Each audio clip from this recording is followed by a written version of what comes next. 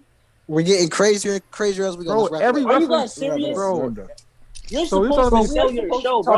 Listen. You're telling me 5-year-olds, 4-years, 5-year-olds, 6-year-olds, 7-year-olds, whatever that watch wrestling don't know. They know about WrestleMania. Yes, they know about I'm talking WrestleMania. about I'm talking about every kid. I know you know better than that, bro. He got my license bracket, bro. What do you, bro? That's breaking my heart. Say that everybody in the world know what WrestleMania is. I'm about to every single person. Every single wrestling fan, yes. Every single person in the world know what WrestleMania is. Every single wrestling fan. You are marketing a show towards wrestling fans if you're marketing it. But all wrestling fans know about it. They're not just trying to sell to the wrestling fans. That's it. No, that's not only the case. They're trying to sell. They're trying to sell the product. Even people that don't watch WrestleMania commercials on every channel. Bro, around April time, you see WrestleManias on Nickelodeon, ABC, Fox. You see WrestleMania commercials on the radio. They're selling WrestleMania everywhere. Selling WrestleMania. So why would a person just supposed to look at it and say, "Oh, I want to watch that because it says WrestleMania"? No, you got to sell them the product. Make them want to watch it, bro. Even casual fans are simply watching Mania because it's Mania. They haven't seen a damn thing of the lead up, and they watch. I know that. I know. We know that. We do know. I know that. I promise you, I know that. There's people that don't watch wrestling for the whole year, and they come back WrestleMania season watching it, and then they just leave after that. Yeah, so that's like saying we don't know the most football fans watch Super Bowl like around the Super Bowl. Like, come on, we know that. I don't really watch football. Think about it. I watched the fucking Super Bowl. Hey, I haven't watched 3 games of the NFL season last year, but I can tell you one thing: I watched that Super Bowl. I even bet on it. Yes, sir. Put the money down, and I won too. Hey, but think about it. You know what the NFL is. You know what football is, bro. Not everybody does not know what the hell wrestling is. Y'all make it seem like it's the biggest thing in the fucking world, bro. You think it's not, bro? It's not, bro. But everybody doesn't know what WrestleMania is the biggest sporting event of all time. They tell you that after every WrestleMania. Bro, listen. Everybody don't watch wrestling. WrestleManias are covered on ESPN the entire week of and after. Everybody doesn't watch wrestling. Everybody doesn't watch ESPN, bro. They gotta reach people that don't watch wrestling. That's why they put it on Telemundo. That makes no sense, bro. That makes no sense. That's why they put it on Nickelodeon. These are the reasons why. The reason why you have wrestlers and Choice Awards. Isn't that part of selling WrestleMania? You just laughed at it. You're supposed to sell your product. No. That's not part of WrestleMania. There's a difference between like advertising it to like certain medias and saying biggest WrestleMania match of all time. Is that not ridiculous, bro? So that not ridiculous? The biggest WrestleMania match is selling the match. Saying, hey, WrestleMania this weekend is promoting your product. 2 different things. It's selling the pay-per-view. So you're still selling your product, bro. No, you're promoting and selling are 2 different things. So what is selling? Tell me what is selling the product. Being like, hey, this is why you should watch this exact match here. Like this, watch this. This is why you should watch the pay-per-view. Advertising is, oh look, this is gonna be. Tune in. We have this match, this match, this match. We're not telling you why to watch. You should just watch. Bro, what the fuck, bro? You're selling your product, bro. You're selling your product. Wherever y'all live. Go and find a sports bar wherever around WrestleMania time. They're having a watch party for WrestleMania. They're not having one for Payback. Listen. They're not having one for Elimination Chamber. They might have one for the Rumble. So they're selling. You gotta make the person care about it, bro. You said what? You gotta make the person care about it. If you're putting good enough wrestlers on the card, people are gonna be in there. Oh my goodness. That's why WrestleMania. That's why WrestleMania is the biggest show watched because. Okay. So if WWE do bad, like terrible booking up into WrestleMania, I don't want to hear shit about the booking, bro. Because WrestleMania is just this big thing, and everybody gotta watch. Everybody gotta watch it, right? I didn't say everybody got to. Everybody watches it because it's WrestleMania. Just because it's WrestleMania, you gotta make the person want to watch WrestleMania. All, bro. What type you have to make of us watch WrestleMania. You also want to watch WrestleMania. Bro, listen. Remember, two different things. Listen, if WrestleMania had the shittiest booking, nobody is gonna really want to watch it, bro. People, why? You're capped. I'm saying there's still gonna be people. There's still gonna be people who gonna watch it. There's still gonna be people who gonna watch it. But I'm saying, a lot of people is gonna be like, why should I watch it, bro? This bill was terrible. WrestleMania had some of the crappiest booking this year. What are we saying, bro? WrestleMania had her match. Okay, let me ask you this though: if WrestleMania didn't have no promo, no selling, no advertisements at all, you think they're gonna have the same? They're gonna have the same attendance and the same viewership. If nobody knew about WrestleMania at all, but the wrestling fans that watch wrestling every day. So no advertisements, none of that shit. You think it's gonna be the same viewership and the same attendance? Fuck no. Of course, with no advertisements, like bro, you telling people. So you have to sell your product. And selling your product are not the same thing. They go hand in hand, bro. It's literally the same thing. I don't get it. Why y'all upset at them for selling their show? I don't get it. I'm not upset. You don't need. I'm not upset. I'm chilling. I just think it's silly. It's silly to sell your show. Sell your biggest show of the year. I think it's funny. Wait, what the fuck? Since when is it stupid or silly to sell your show? How does that make sense, bro? That's not what I'm saying. I just think it's a bit ridiculous. You really don't need to. This is crazy. I never heard necessary. That's the word I'm looking for.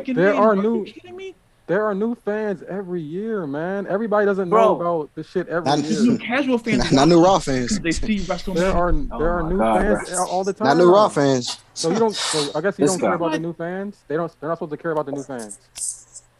We cater to the new fans. They don't care about and then they're not supposed to care about bringing in new audience. A new audience, bro. They don't care about bringing in a new audience. Yes, they do. Obviously, they do because they're selling their product. If they didn't care, they would not be selling their product.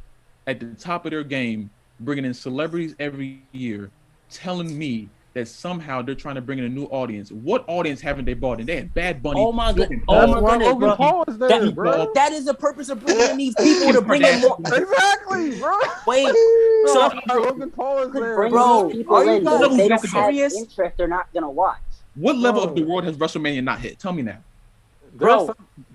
There are people born every day, but we don't know. Like, bro. Why would I care about a 1-year-old watching? Listen. No, I'm talking about their new no. every day, bro. You guys are out of your mind, bro. You think every person in the world know what WrestleMania is? No, not babies, bro. I'm about babies now. I'm saying in general, there are new people born every day. So new babies, bro. So everybody's not gonna know about babies, yo, this nigga, bro. But in general, children. Bro, stop, bro. There's people in the world that doesn't know what wrestling is. You gotta sell your product. Gospel like these. She had the baby, and baby like, you know what? I want to see Austin Theory. Children, baby. Baby. Oh God, bro. I'm talking about children, can't be doing this. 4 or 5-year-olds, bro. No. 6-year-olds, 7-year-olds. That's what I'm talking about. So they're watching Coco Melon, bro. 7-year-olds. They're in the crowd. They're in the crowd. Come on, bro. Stop. They're in the crowd. Stop. Their daddy bought them. They can't go anywhere else. They're 7. They can't do anything else. Bro. They're there though, right? That's still a ticket. That's still a ticket. That's still not a ticket bought. That's still not a ticket bought. The baby didn't buy the ticket. But the parent is buying the parent obviously is buying the ticket though. For the 4-year-old. Yeah. Listen, to take the show. Have to get in. They don't want the baby in the car for 4 hours. So we gotta move on, bro. We gotta move on. Serious though. You can't sell your show. It's terrible to sell your show. It's silly to sell your product. No. It's unnecessary. I said, yo, them calling Brock versus Roman shit ever, bro. Brock versus Roman the match we said time and time again, just because it's for 2 world championships, the biggest match of all time, most stupendous match of all time. Are you serious, bro? Like, come on, bro. I never heard no shit like this, bro. They only said that so y'all can watch the match, bro. I never heard that shit, bro. That's it. You're not supposed to sell your damn product. How does this work, bro? What world are we do you expect the product to grow? WrestleMania is? That's like Popeyes walking there and say, "We have chicken." Oh, we see. Bro, imagine that. Imagine you walking in Popeyes like, hey guys, we got chicken. No, it's not. No. Don't they do commercials? Do they not Popeyes do commercials? Oh my do they not sell their product? When they came out with commercials? Listen, when they came out with chicken sandwiches, your product listen, are two different things. Are we dumb or something? When they came out with new Popeyes chicken sandwiches, bro. When they came out with new Popeyes chicken sandwiches, that shit was everywhere. They pushed that shit. Popeyes didn't sell those. The people do. Bro, wait. It's different, and you know that. Bro, let me. We have no commercials. We had no commercials for Popeyes chicken sandwiches. Popeyes had chicken sandwiches for years. Y'all didn't see it until y'all had Quavo selling them at the back of this car. Word, oh my God! Sorry, we're not having this. We're not coming to a Popeyes. We're not doing that. Since we're mentioning Popeyes chicken not doing that, right? Bro, no, I'm sorry. Everybody knew about the Popeyes chicken sandwich, and people were still going missing. I'm just saying, Popeyes. Here we go.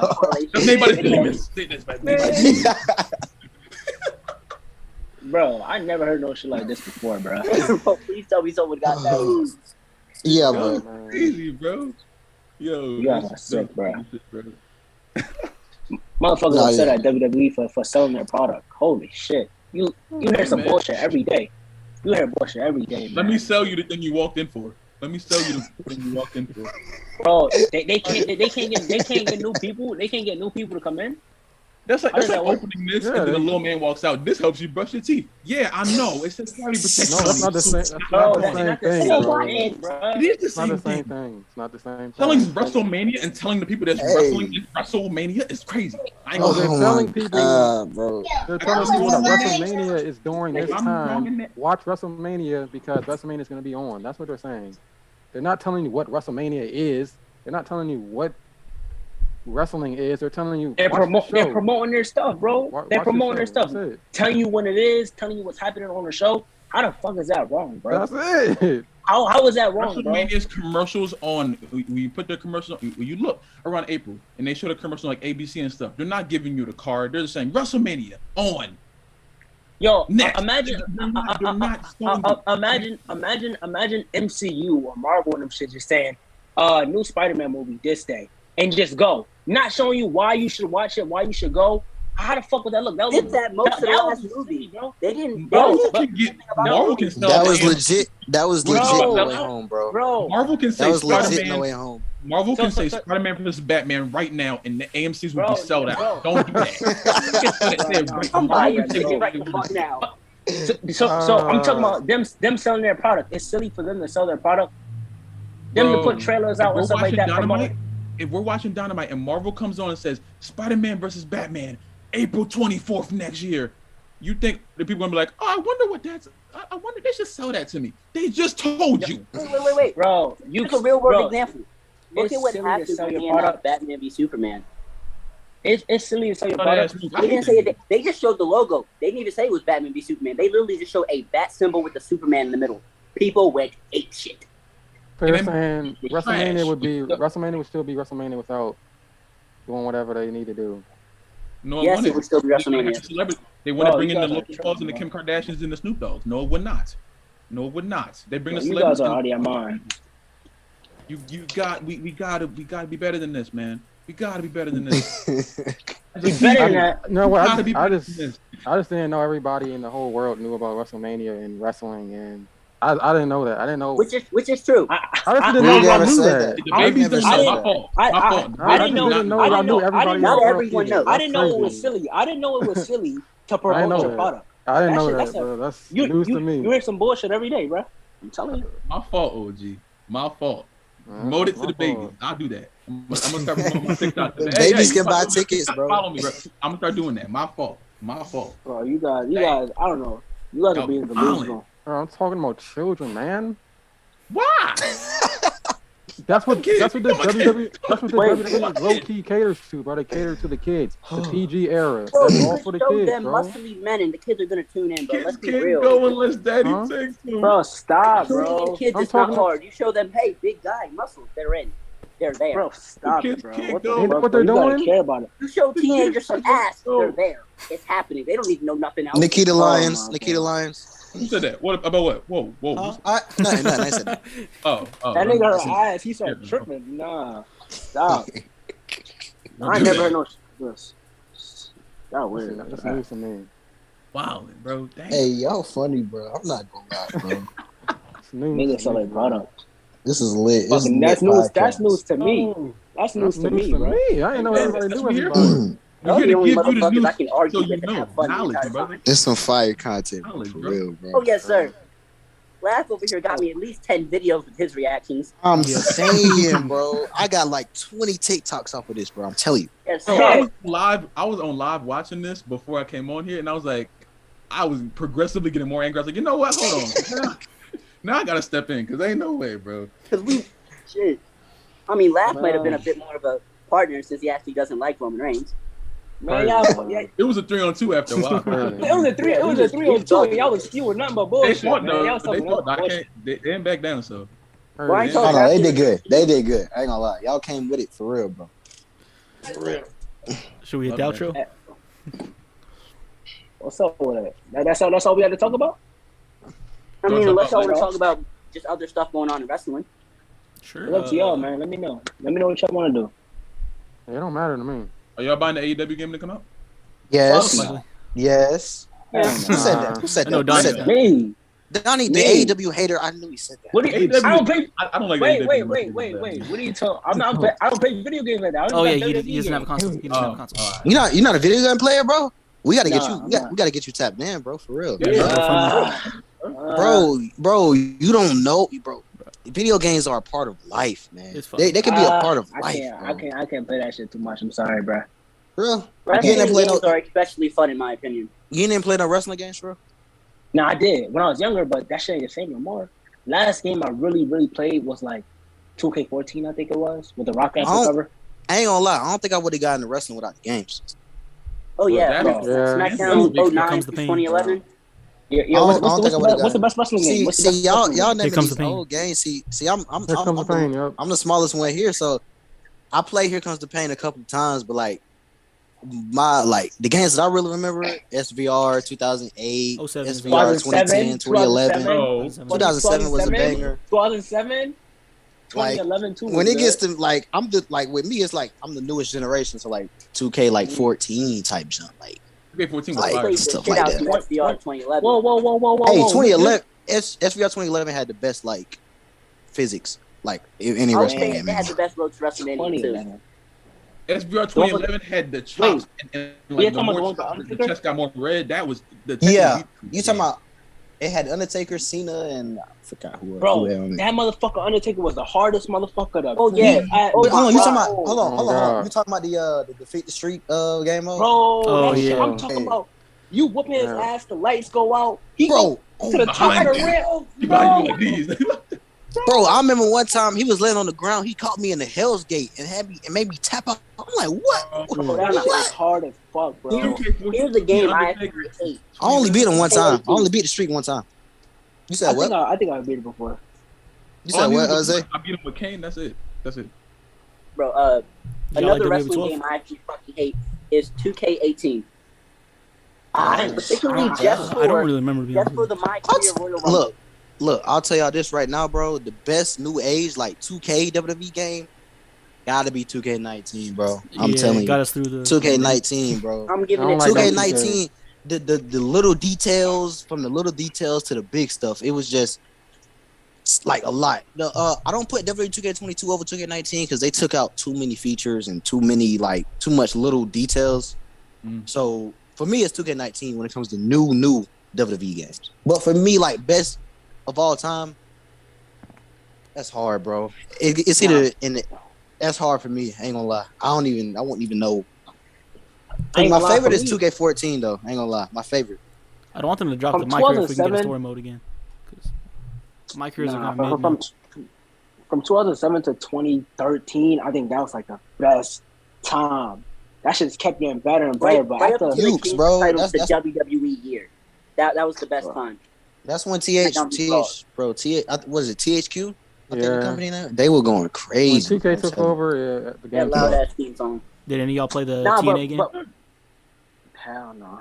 No? That shit. I've always seen it, but I've never played it. I actually wanted to play it, bro. That should get repetitive though. Oh, that shit was ass. I played it like on the Wii, but I don't remember anything about it. Now, see, now I can't even get into games now, bro. My brother, he got 2K18, I think it is, or 2019. That shit's cool, but that shit ain't nothing like the old ones. So I can't get into that shit. Like old school wrestling games. What's your worst wrestling game of all time? 2K20. I'm not 2K20. Probably 2K20. WWE 2K20. But I didn't like any 2K I didn't play that games, much. honestly. If I had to say my least favorite, I think it would be 2008. It was good, but compared to the other ones, it was okay. Yeah, I ain't gonna cap. SVR 08 wasn't as strong as like it wasn't even as strong as 07 for real. With the like they took away the season mode and they put the 24/7, and then with the brands with the GM mode, I'm not gonna lie, I like the 2 brands better than the 3 brands in my opinion. Y'all, all those games are pretty good compared to the Impact game. Yeah, I ain't even play that shit. I ain't gonna lie to you, bro. I played that shit one time. That shit is abysmal. Well, I ain't never played that shit. Oh shit! Did any of y'all ever see that WWE Hall of Fame game? It was with the all the old heads. Legends. Legends of Wrestling. Yes, that's what it's called. It was called Legends. Legends of Wrestling. That game was kind of cool, bro. I liked it. It was cool. It ain't touching 2007 on that. I didn't like the mechanics for that game. Yeah, most of the mechanics was weird. Fuck, bro. Yeah, they was big as hell too. Like the way that they looked, that shit was weird, but it was still a cool ass game. It looked weird as shit on All Stars too.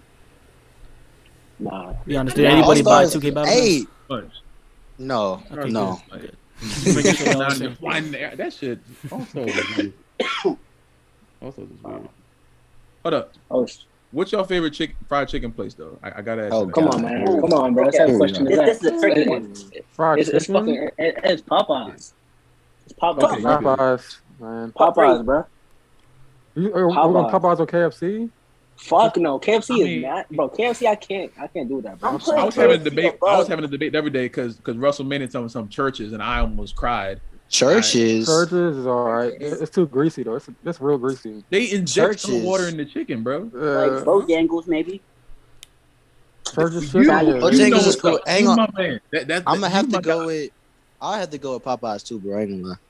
Popeye's chicken is so fucking greasy. Should be delicious though. Yo, that shit. It is good, bro. Louisiana fast. That shit hit, bro. Get with it. It's like just biting lard. You've had that Popeyes at the grease. Whoa! That shit come right around. Oh my god! You walking in, they put it down. Where y'all from? Where y'all from though? Philly. Because of where I'm at, we don't got that shit out here. We don't got Bojangles and shit like that. I'm from South Carolina. I'm from the South, so they got a lot of chicken out here, bro. Like hell yeah, they got that shit out here. We don't got Bojangles out here, but like I've had Bojangles before.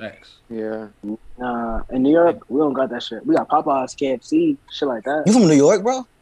Yeah, I'm from New York. That's crazy. I would have thought you you was from. What the hell? I thought you was from Connecticut or something, bro. Nah, that's crazy. I used to live in Philly. But okay, that makes sense. That makes sense. Philly, South Carolina. I'm from Philly, bro. But I live in Maryland now. Yeah, I'm from Philly. I'm from Jersey and live in Maryland. But I stay out in Maryland, yeah. Yo, Mitry, what part of Philly? Where y'all from? What part of Philly y'all from? It was Willow Grove, North Philly. Willow Grove. I was in like West Philly, South Philly. You know what I'm saying? Damn, wow. That should be bad, bro. That's why I used to live. I'm happy you out. It was dangerous, bro. Get the fuck out. North Philly was dangerous too, though. I mean, Philly as a whole dangerous. I mean, that shit's all bad, bro.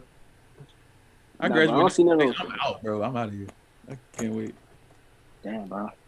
Yo, Russell Spot, you from Texas, right? Yeah, San Antonio. Well, what chicken spots y'all got out there? What'd you say? What chicken spots? We got like all the mainstream ones like Popeyes, KFC. Y'all ever heard of like Bush's or anything like that? I've heard of it. I don't know. I never had Churches. So y'all fuck with Chick-fil-A?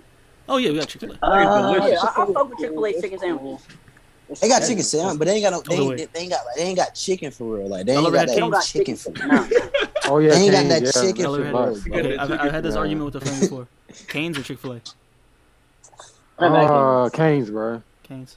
Chick-fil-A don't got chicken like that, bro. Like, yeah, that's what I'm saying. I gotta go with Cane's, bro. The waffle fries, but the waffle fries.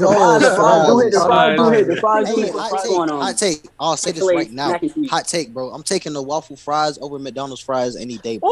I'm taking Chick-fil-A fries over McDonald's. Bro, McDonald's fries has sunken in quality. I promise you.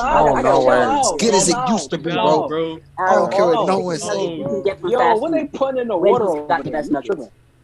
Nah. We got the best nuggets. Wendy's. Wendy's? Nah, I ain't lying. Wendy's got the best spicy nuggets. Wendy got the best spicy nuggets. Regular nuggets, just nuggets. Who got the best nuggets? Nuggets, period. McDonald's got the best nuggets. I think. Hey, I say McDonald's, bro. Nuggets are good, but Wendy's nuggets hit different to me. Wendy's nuggets should be juicy, bro. That shit. Hey, oh my God. What y'all know about pizza though? Like, I'm a big pizza guy. Oh, that's my favorite huge food, pizza guy. That's my favorite food, bro. You can't out Pizza Hut. What are your top pizza with? Nah, bro. If you a real, hey, I ain't gonna lie to you. If you a real pizza eater, your favorite pizza place cannot be like a mainstream pizza place. If you really be into pizza like that, your favorite pizza place is not a mainstream. New York slices, bro. New York slices, you know what I'm saying? If we talking about the big chains, I'm taking Domino's over pizza. Yeah, Domino's is hands down the best big chain. Oh nah. Bro, I'm taking Domino's. Actual Domino. That shit's ass, bro. Stop. I ain't gonna lie to you, bro. I ain't gonna lie. In the recent years, Little Caesar's been outperforming Domino's and Pizza Hut, in my opinion, over here. I think so.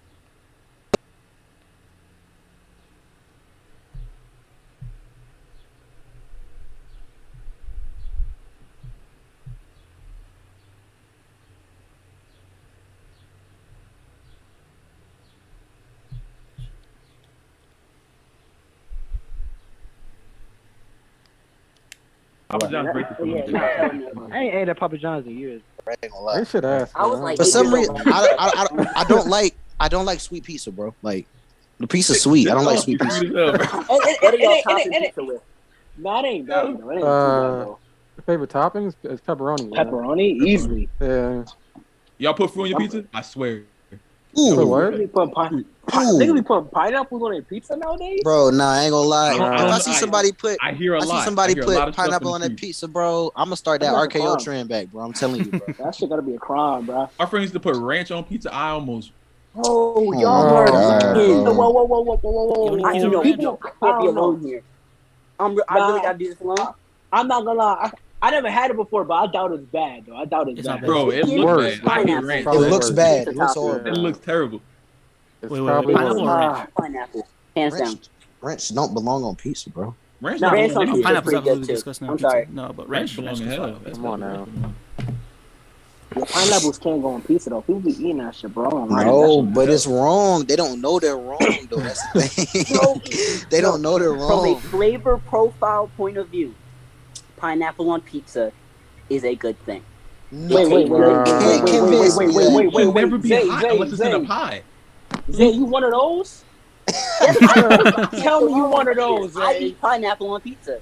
Oh my god! Oh nah, bro. No. Pizza I eat. The only pizza you eat.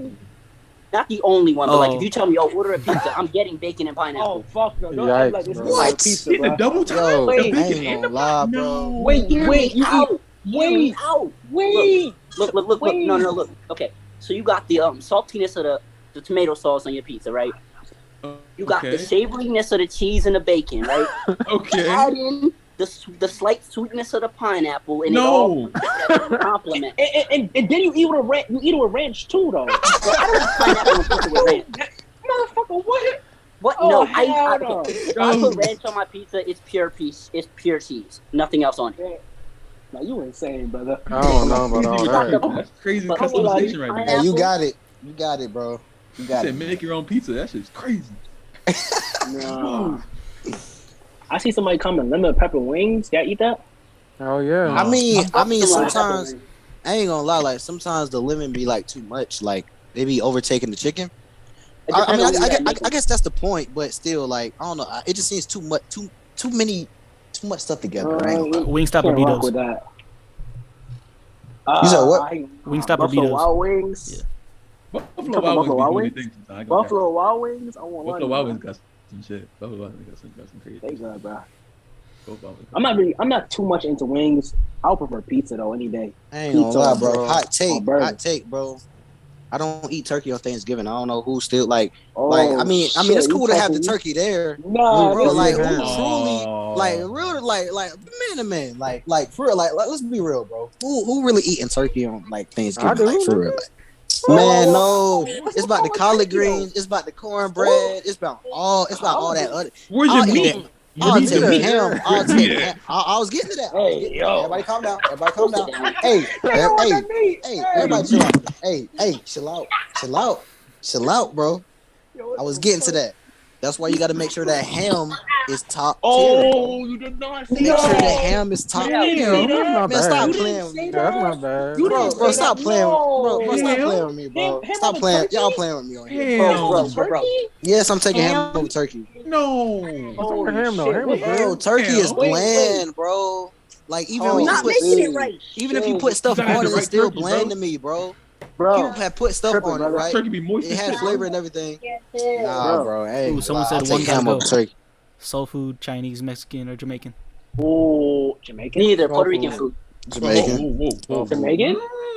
Jamaican? Yeah, Jamaican's out of here, bro. Jamaican Come on, soul food, Chinese, Mexican. The only Jamaican food I eat is like. Okay, so the question was, one has to go: soul food, Chinese food, Mexican food, or Jamaican food. Jamaican food. Okay, Jamaican food. Jamaican food, bro. Only Jamaican food I eat is beef patties, bro. That's it. Wait, I think I go. Y'all sleeping on jerk chicken like that? I don't eat jerk chicken. It's good. Jerk chicken good. I'm taking Jamaican. I'm taking Jamaican out as well, but I'm just saying that I just think that should be mentioned. Y'all got like If I can have jerk chicken somewhere else, then yes. But Jamaican's gotta go.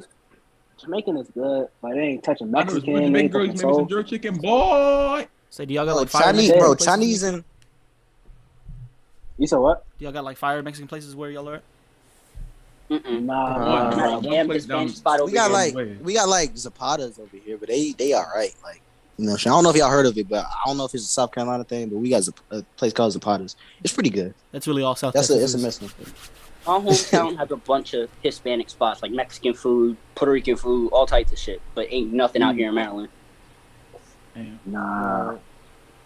I can't eliminate Chinese either. Chinese hit. Bro, Chinese is top 10. How can nobody say Chinese top 10? The store though, but what y'all get when y'all go to like the store? Like what y'all Chinese spot? We get the 4 wings and fried rice. Yeah, that's I'm walking in there, bro. I'm getting some egg rolls, bro. For real. I'm getting you gotta get some rice. You just gotta get some rice. No matter what rice it is, you gotta have some rice. You gotta get the chicken. It can't be white rice. You gotta get the chicken. No. I don't get white rice. You gotta get the chicken. You get some teriyaki, like chicken, like some teriyaki on the stick, all that. You know what I'm saying? You know, that's pretty much. There's some more stuff, but you know, that's the main shrimp fried rice. I'm going in there. I'm hooking up with the pork fried rice, shrimp lo mein. As long as you got rice, you good. Some wontons and some rat on a stick. I'm good. Whoa. Wait a minute. That pineapple and bacon fucking his mind. Hold on. Right on the stick? What was the last? Hold on. What was the last one? The teriyaki chicken. That slang is crazy. I heard that slang is crazy. Bro, y'all can't tell me the way that teriyaki be sitting on there. It don't look like a mouse, like a rat sometimes. So it's called rat on a stick. I don't know nothing about that. I want to eat it, bro. I don't even want to try it. No, me. I don't know nothing about that. When y'all get soul food, what y'all get? What y'all get on y'all plate, man? Mac and cheese and don't get me started on that. Automatically, bro. Man, don't get me Gotta started. get the fried chicken. The I need the chicken. Oh my! Mac and cheese and yams, bro. I'm getting hungry right now. I don't like mac and cheese. Right now. I hate mac and cheese. I ain't gonna cap. I hate mac and cheese. Oh, crazy. Put that in the oven. Yo. You not from the south? Hey, where you from? Where you from, love? Philly. Bro. Oh, that's a foul. I hate bro. Now if Zay said that because he from Maryland, right? He up there. You know what I'm saying? But down here, bro, you got it, bro. The mac and cheese. I haven't had any bro. good in a while, bro. Every time I get some, it's just ass, and I don't like it. You don't like mac and cheese? You need the right motherfucking. I've been trying to eat it for mad years, and it's just always bad, bro. Yams? What about the yams? You like yams? Yams? No, I can't do yams. Mac and cheese is the only thing I don't eat. Nah, bro. Game, you feel me? I gotta check. We gotta check that card, bro. I don't know. I'm saying, one meal for the rest of your life. Yeah, get that shit over here. Listen, man. You might gotta renew it or something. I don't know. I might need to, but look, man, just me. I don't like yams. I don't like ham. That's about it, really. I mean, yes, you gotta have the mac and cheese and yams, bro. Mac and cheese is wild, though. Mac and cheese is wild, bro. Not listen, for me, bro. I'm not touching yams. I'm not touching yams. I'm not touching stuffing. I'm not touching that shit. I think that's about it, bro. And ham. I ain't touching ham either, bro. That shit it's not like my main. Thank you. You know. Shit, I'm just not doing cranberry sauce, stuffing. I ain't doing that either. What? Oh no. You like stuffing? I don't like cranberry sauce either. I can't do stuffing. I can't do stuffing either, bro. I don't like stuffing either, bro. I can do stuffing. I'm not rushing over to the stuffing, but it's when it came to breakfast, I hated hash browns, bro. Like always hated hash browns. I'm with you on that one. I hate hash browns. I don't like hash browns that much.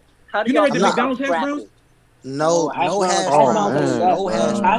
Hash browns ain't all that. I won't lie. Yeah, they are, but they go crazy, bro. No, bro. That should be tasting weird, bro. You like the whole fries? Like at that point, just get fries, bro. Like, you know what I'm saying? I'm for some fries. Stop being a punk about it and get fries. Like, you know what I'm saying? Y'all ever had scrapple? Get fries. I get fries too, along with them. Oh no, bro.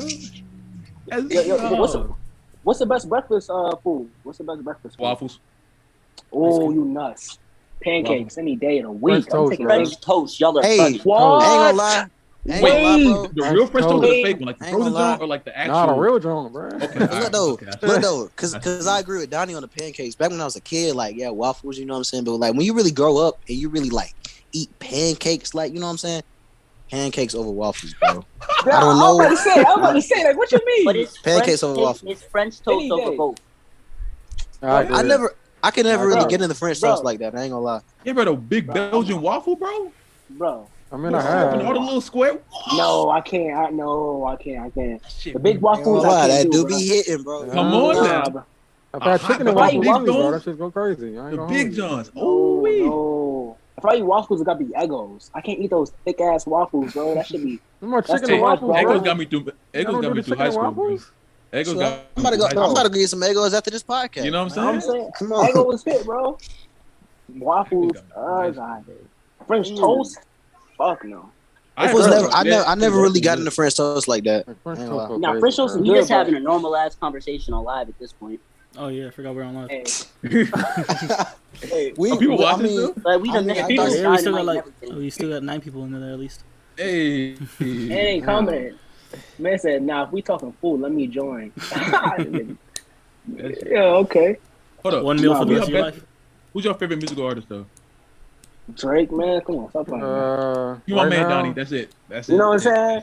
Thank you. I'm about to Drake. Come on. Thank you. Trippie Red right now. I ain't gonna lie. Oh, Trippie Red. Trippie's fine. I got you. It's cool. For me, it's Kanye West, bro. Just because like like all his talents and like.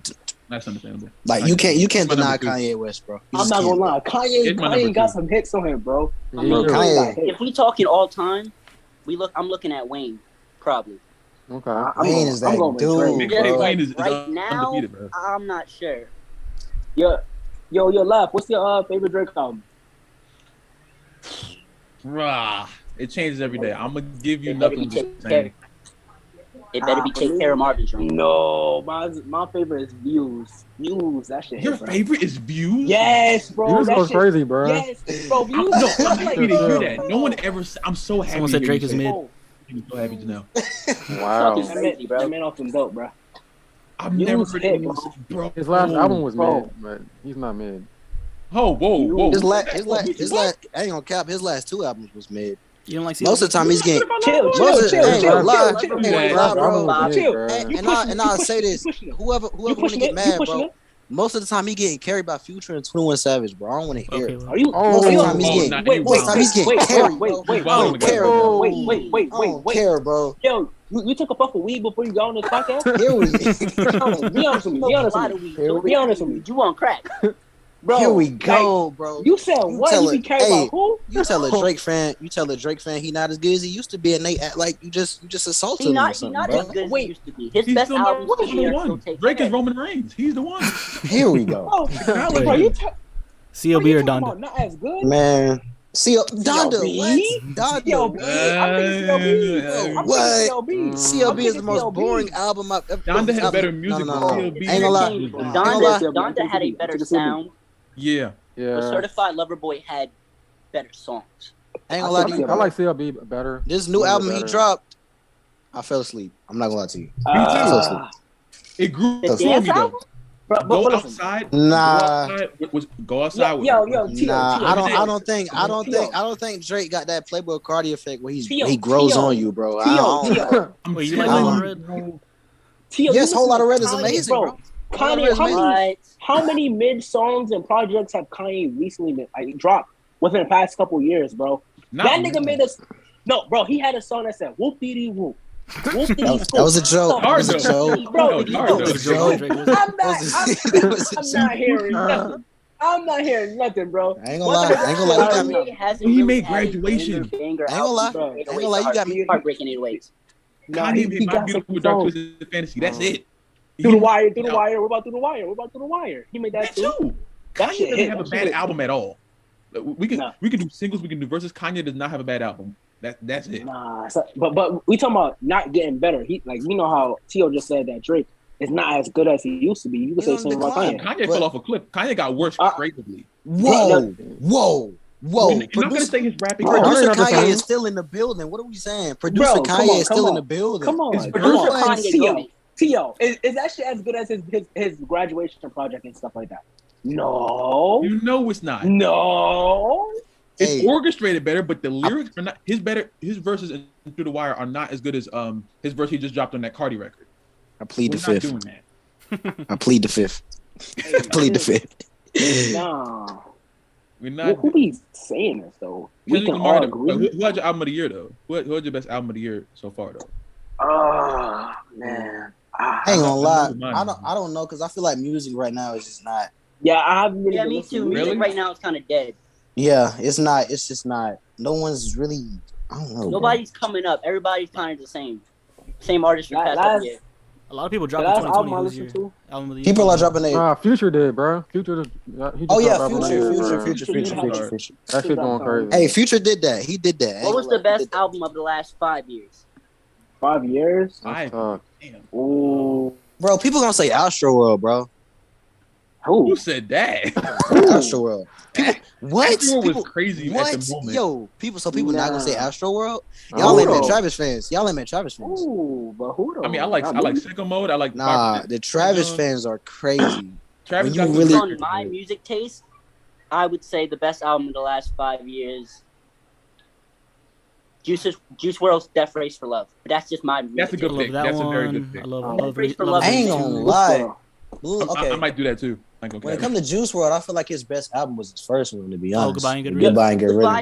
That was just amazing. That was the best one. I got a question for you. Who better, Juice or X? X. Hey, I'm taking Juice, bro. Juice hooked me immediately. It took me a while, bro. I don't even know, bro. Clearly. Cause look, X was too talented, bro. Like he could do too many genres of music and like. Towards the end of X's career, yeah, he was up there. Early on though, I wasn't really feeling. I'm sorry, bro. As much as I X's progression was out of this world. If he didn't die, that man would be number one. I still believe that. That's sad. Assuming that X is the entire fucking industry right now. Assuming that X and Juice are still alive, X and Juice will be at the top. Assuming they're both alive still, they will be at the top. The conversation we had about Kanye and Drake with CLB and Donda, that would be X and Juice. Yeah. I can agree on that. I don't want to lie to you. They were going Juice freestyling, bro. That nigga's untouched, bro. Man, I still don't know how he did it. That is true. I still don't know how he did it. Bro. Unbelievably talented at freestyling. That man was like, I don't know how you do that. There was something with his brain. Like I don't know how he could do that, bro. Like you can't even learn that. You just gotta know. You can't learn that. You can't learn that. You gotta know, and that's like. All right, who's better, Kendrick or Cole? Kendrick. I'm going Cole, bro. I'm sorry. I ain't that big a fan of Kendrick. Kendrick has had too many bangers for me, bro. I'll say Kendrick. I got Kendrick. He just makes better music, bro. I ain't gonna lie. That damn album was great. What is it? Good Kid, Mad City, something like that was amazing. The best hip hop albums of all time. I still think that and the To Pimp a Butterfly have to be number one hip hop albums of all time. We talking hip hop though? Yo, who y'all think better? Tupac or Biggie? Biggie. Biggie. Number one of all time. Oh, Biggie's the best rapper of all time. No, I ain't gonna lie. Biggie had better bars. Nah, you know what? They interchangeable, but the fact that Biggie was able to reach the level of Tupac in a shorter amount of time, like that got us. That shows like Tupac. Yeah, Biggie dropped a fire album after death. Rappers don't do that today. I'd say it's interchangeable. Named after death. But Tupac got hits, bro. I ain't gonna lie. Tupac is on a different level than most people, though. He got too many hits, bro. I don't even put him in a rapper thing. I just put him more.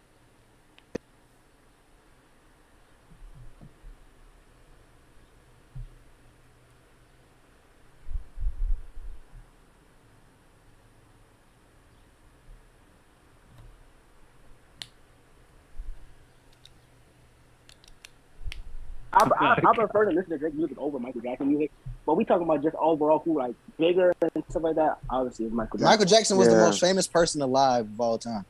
He's more famous than Jeff Hardy. The only person I think. Man, come on, bro. Come on, bro. I mean, in 2009, he probably was more famous than Jeff Hardy. Jeff Hardy? Probably. Come on, bro. That's a person you would say that's probably more popular than the president. I mean, 2009. He said, "Hey, bro, that's the man you can say that." Not damn. Oh no, my bad. Jeff was probably bigger than Michael Jackson in 2009. Michael Jackson I'm not gonna lie. Dropping though. Like, I'm not gonna lie, bro. This is fun. This is so fun, bro. I'm not gonna lie. Man, sir, what? I'd only say that because Michael died in 2009, so of course Jeff was more known than he definitely did. Man died. He definitely bro, people still knew who Michael Jackson was, bro. Yeah, they Michael was. Jackson died. That was like but that was a crazy day. Oh my god! I think he's strong, bro. bro. Oh, I think I'm about to say. What do you think this is? Nah, bro. That shit, bro. Oh no, Drake, Kendrick, J. Cole, Lil Wayne, Future, my top 5. Hey, if Future in your top 5, I'm not mad at you, bro, because his longevity is just ridiculous. He's the only person that has stayed on doing his best work like from 2012 to now. Like his longevity is ridiculous. Mm-hmm. Nah, Future good, bro. Kendrick, I ain't that big. He good, but that ain't my cup of tea. I feel like he left for too long, bro. I ain't gonna lie. Who, Kendrick? Yeah, he left like he that for a album though, like that. Yeah, but like, but leaving after 4 years. I mean, I guess. Y'all like leaving King? for 4 years. Baby King is fire, bro. He's fire. Baby King got some. I ain't gonna lie. I'm not really that in tune with all that right now. The Melodic all the Blue, new music. that was probably like one of my favorite albums last year. Baby King got some nice records going on too. Yep. I ain't really listening to him. And when it comes to pop, bro, I know people gonna hate to hear it, but when it comes to pop, Justin Bieber's up there, bro. Like I know people gonna hate to hear it. Man, Justin Bieber's up people there. wouldn't like to hear. Man, When it comes Justin to Bieber. melodic rap, What? Hold on. What Justin Bieber is not bad at melodic rap. He's not bad. That Juice WRLD style of rapping, not like as good as Juice WRLD, but with that category, Justin Bieber's not bad. He's not bad. Bieber's one of the best, bro. In general, bro. He got Justin so many Bieber got hits, some bro. records like 2013. He's a great artist, start to finish. Bro, I'm talking about. I remember growing up, I used to be ashamed to like Justin Bieber. Who's the best female? Who's the best female rapper? Nicki Minaj. Nicki Minaj all the time. We good. I feel like that's the easiest question. If someone, bro, oh my! I've been hearing people say, bro, oh my god, Remy Ma, Black China, like, bro, what are we saying? Come on, Black China. Remy, like, what are we saying, bro? Remy had one of the best diss tracks I've ever heard in my life. She ripped Nicki apart back in like 2013. Nah, she did. Ain't gonna lie. Ripped her to shred.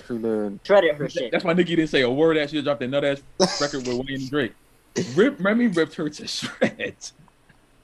That's just different, bro. But I don't know. I'd say Nicki's the biggest female rap artist, But best, I'm still saying Rico Nasty. Rico is too clean with it. That's interesting. I like Rico Nasty. Hey, you know, I like her. I do like her. I ain't never Doja know Cat? something. No. Doja Cat, man, Doja Cat not even, bro. Hey, Doja Cat is not a rapper. That is a fucking Doja Cat not a rapper, bro. I don't even like Doja Cat the person, let alone Doja Cat the Bro, artist. I can't get into her. I'm sorry. Me either. No. She kind of weird. I don't know. No, I can't get into somebody who would make jokes I about saw some crazy stuff about Doja Cat. Kinda. I saw some nuts about Doja Cat, dog. I'm like, okay, you know. No. He's definitely alright, bro. Ain't gonna lie. The memes be funny, but Lizzo make good music, bro. Okay. Yo, Lizzo got some slappers, bro. She got some songs. Lizzo got no records. Lizzo make good music, bro. Lizzo got that one song on 2K that I keep hearing. I don't know what it's Come called. on, bro. Lizzo got songs, bro. Come on. Name me one smash Lizzo right now. Lizzo got songs that you wouldn't even know that was from her. Lizzo got a few hits, bro. I mean, That's bad. Imagine hearing a record and you don't know who it is with guitar. No. Lizzo got no records, bro. Lizzo got a whole bunch of unknowns. Nah, she got some songs though. She got some songs. I don't know the name of it, but That's what I said. That's what I said. I don't know the name, but I know it's not. You be hearing it on the radio, I don't know shit any like of her that. music. But she's good. But I can't if you hear a song, if you hear a Lizzo song and you gonna recognize, okay, that's Lizzo. That shit's fire. That should be fire, bro. I hear a That's voice. what I'm saying. That's what I'm saying. Stop. Annoying ass voice. That's why. What about Jack Harlow? Y'all mess with Jack Harlow? 50-50. I ain't gonna lie to you, bro. First class mid, bro. I'm not gonna lie. First class is mid, but like when he first dropped, First class is mid, bro. Come on. That song put me to sleep. That song put me to sleep. It ain't bad. First class is was alright, kinda. okay, but it's just catchy. That's what makes it. Yeah. TikTok overhyped it. As soon as you drop that snippet, I was like, oh my god! I'm like, bro, no, it's not that. No, hard. it's like you wait for the song to drop and you'll enjoy the full song better. That joint he had with Drake though was insane. Bro, that song he had with Eminem and Cordae, I like that one too. Killer. That was cool. Even though I know a lot of people don't like Eminem right now, which I mean, by all means. But like Harlow and Cordae are like two of the best artists out today. In my opinion. Yo, I had a question. Y'all remember when Eminem and MGK went back with diss tracks? Yes. Who had the better diss track, bro? I gotta know who y'all think had the better diss track. That's not a question. Eminem. Listen, hear me out. Bro, and I'll say this right now. MJK had the better diss track to me, bro. MJK went hard. Bro. Nah, he had the funnier one, bro. I'll say. This shit was dope, bro. He had the funnier one. Listen, I wouldn't go back and say I'm listening to that Eminem shit. That rap that I will say that. No. That is true. Like in terms of making just a good song, the MGK one is like more of a better song. But like when it comes to like straight dissing, Eminem got he killed him on Still Shot. That's exactly how Drake beat Meek because he made back to back. But Meek was trying to get it. Meek tried, but Drake had back to back, and that just that back to back shit fucked the whole streets up, bro. I remember that. Oh my god, bro! Here, that back to back crazy. When back to back came out here, it was like dark. It was like when the Eagles won the Super Bowl, bro. That shit was like dark. It was like the opposite though. It was dark. Bro, Drake dropped everywhere you heard that shit, bro. Oh. My God. That shit still gets quoted today, bro. Like, we fucking destroyed him. Still alive right now? We still alive right now? Oh, people still coming too. Drake or Push? Who do you think won, Drake or Push? Push a T. When you were Pusha T beat Drake, you won. I'm not gonna lie though. Push a T lame, bro. He beat Drake. He beat Drake, bro. Give me a Push T record right now that's not grinding. He exposed Drake's kid to the world. Like, he killed Drake. Bro, I ain't gonna count. All he says was you had a son. All he said was you had a son. That was enough. That was enough, bro. Drake was trying to hype it. That's what made it work. If Drake would have been like, yeah, I got a son, fuck you, he wouldn't have won. Bro, what? No bars except your son is here and we don't know. Wait.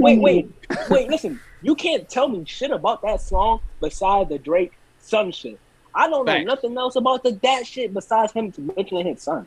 That's enough, bro. And you said something about I don't remember what Drake said to Pusha either. That is true. Pusha said tick tick tick tick. I was like, oh no, that shit was bad. That shit was trash. And he took Jay-Z's beat too. Yeah, no. Duppy was a better song. Yo, Duppy freestyle, y'all sleeping on that. Come on, bro. Duppy was one of the best. Duppy, I'm saying though, y'all be sleeping on Drake, bro. He had the trumpets in the beginning. He you know how mad you gotta be to like exhale before you diss somebody? You were disappointed and then cooked them. That's crazy. And then right after that, he dropped Scorpion, bro. Fuck that shit. Like, come on, bro. Scorpion was so weird, bro. But Scorpion got so many hits, bro. That shit got so many hits, bro. Wait, wasn't Scorpion like that double-sided album? Like, yeah. Yes, bro. I don't know how to feel. I don't know how to feel about that, man. He had too much filler in there, like the Jay-Z. That's what I'm saying. You could have took out half of that. Throw out like. I'm worried about it. He's 4 years old. And those are grown women booty. Wait, what? It is. That nigga that man on some other shit. I looked over and my nephew was watching some random ass music video with like grown ass women shaking ass. That man nice wrong, ass man. too. Like I can't even lie to you. I don't blame you, but damn, bro. Nah. Yo, what side was better, side A or side B?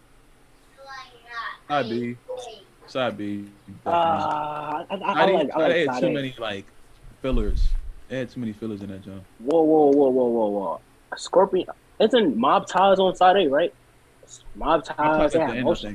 Emotionless. Oh no, I'm tripping. Y'all tripping, bro. Emotionless is one of his best songs, but I mean, it's just. Bro. Whoa, Survival, Elevate, God's Plan, Nonstop. That's all on side A. Oh, it had God's Plan? Uh-oh. Yeah, side A kind of got that. Not God's Plan. Uh-oh. Oh, I never God's Plan. Whoa. Back up for Bro, God's Plan. Oh, my goodness. Oh, they got, I ain't gonna God's Plan. Hey, Love, you funny. I hate God's Plan, dog. Whoa, wow. I'm taking God's Plan over that Kiki bull crap. I ain't even gonna lie to you. That shit. I knew that was a hit. That shit fucked the streets up.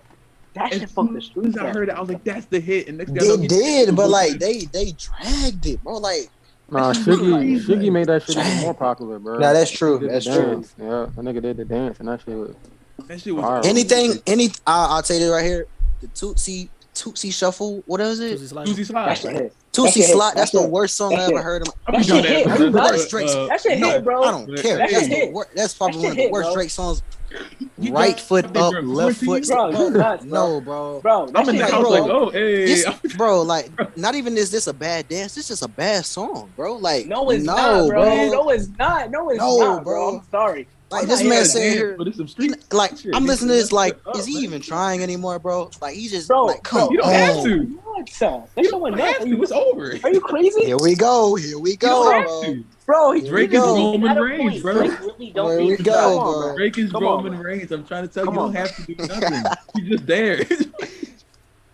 That boy is damn good comparison. Hey, listen, man. 4.5 hours. Yeah, I know. Wow. Still got 10 plus viewers in there too. Yeah, let's go ahead and hit the outro. Niggas haven't gone to watch Dynamite. Yeah, let's go ahead and get out of here, man. Let's hit the outro real quick. 4 hours for you 11 people, and I don't think it dropped below 5. I appreciate y'all staying in. Y'all are real ones. Go ahead and let everybody shout out the channels. Where to follow y'all. So if you want to start Mitry. All right, Mitry the God on TikTok. We still the ones. Okay, Roman Reigns. He gonna do what Roman Reigns does, bro. He not gonna be on Raw. It don't matter. He gonna be on SmackDown. It don't matter. Everybody's still gonna watch. So Roman Reigns, SummerSlam. We all gonna watch it and see what's gonna happen. Mitry the God on TikTok. Follow all these guys, man. All y'all dope as hell, bro. I appreciate the conversation and all that shit, bro. I ain't know he's gonna go 4 hours straight, but that's some chemistry shit that we got going on, bro. Fuck with it. Yeah, that's it. Don't nobody look at the comments, please. He talking bullshit. I'm looking at it. He know what he's doing. He talking bullshit. I ain't even gonna entertain it. All right, I'm not gonna entertain it. Yeah, we're not even doing that. I'll say it after we get off. Yeah. Hey, this is great, man. Teal says 44 on my TikTok and Instagram. And on YouTube too. Y'all got me, bro. I'm at 80 subscribers right now. What, bro? Like, what are y'all doing? Why are y'all subscribing to me? I haven't uploaded yet. Hold on. I love y'all, bro. So I'm gonna post my first like video like probably this month. I got y'all. But this was great, man.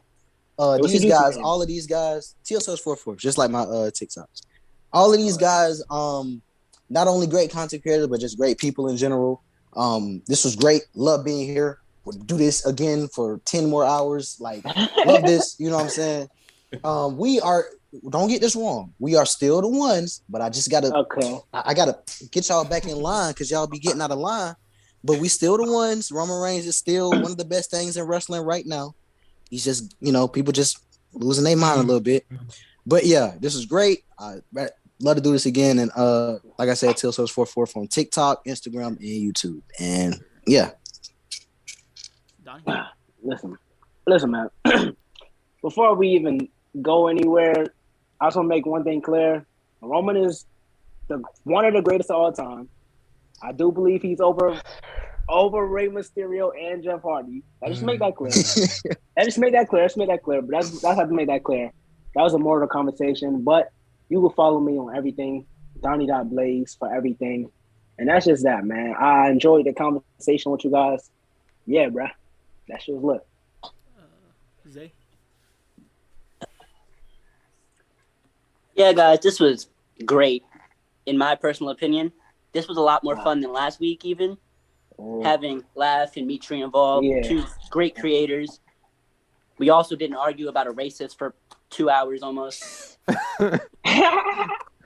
So, overall, a lot of great content creators. Y'all should follow all of them on anything they promote. For me, it's The Star Before Time on TikTok, Twitter.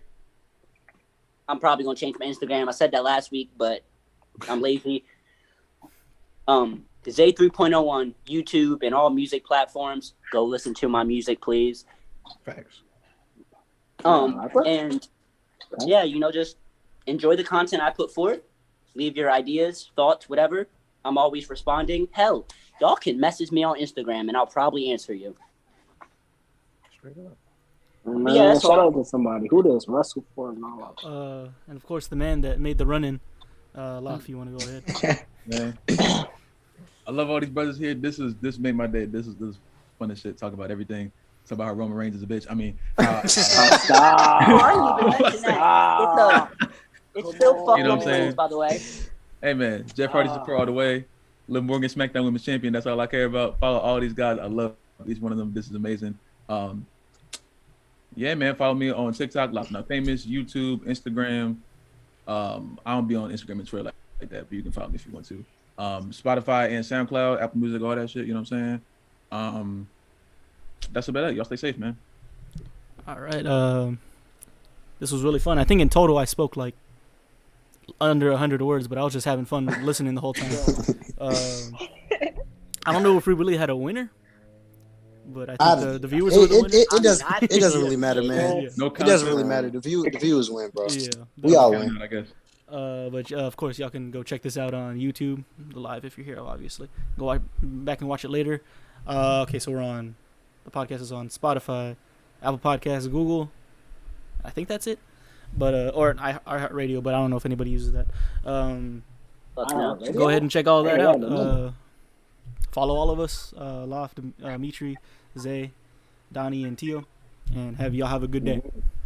Right. Still fuck Roman Reigns. We don't want that. Come on, bro. Embarrassingly hold up my one. We don't want it. We know it. I'm gonna hold up my, we the ones, but this.